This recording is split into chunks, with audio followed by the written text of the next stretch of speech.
if you're watching this, I want to say thank you for purchasing the height adjustment mast. This is a quick start guide on how to set up your pre-assembled mast system that should arrive in the mail looking something like this. Might be a little bit different in the prototypes as I change things, but for the most part it looks like this and should come fairly assembled. You'll notice that this bottom race is loose, so it might just be on here, and that's okay. It has a bearing on the bottom. But let's get into it. You have your mast. This is the stock Vevor mast, but this will work also for the cut kit version 2 and even the cut kit version 1 if you specify in your order. So the first things first, you'll have this bearing and this retaining ring which clamps onto the bottom of the post, so you just slide it around. You can set it into place for now. The next thing is we'll put the rest of the mast on here, and you'll notice that the top portion has a little indent for the mast to sit in. And you're going to need your quill at this point, so you get it ready in your other hand.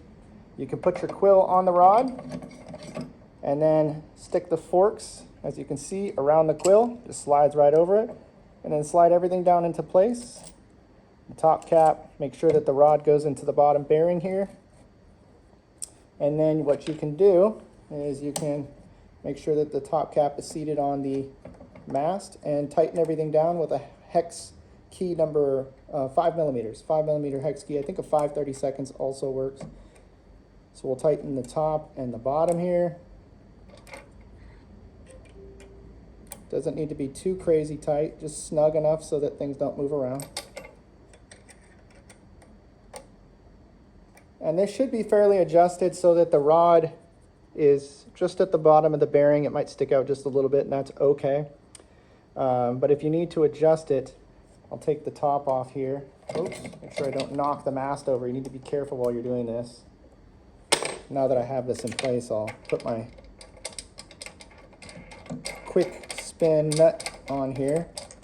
If you need these knurled knobs, let me know. I make them as well. You can take this top cap off if you need to adjust things, and there should just be a nut underneath the top here. And you can hold the rod and loosen it, and that'll lower the thread, or you can raise it up if you really want to. It should be fairly set for the height of your mast.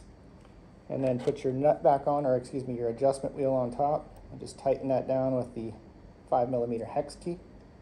And at this point, you're pretty much done with the installation. You'll go clockwise to raise the mast, as you can see, counterclockwise to lower it.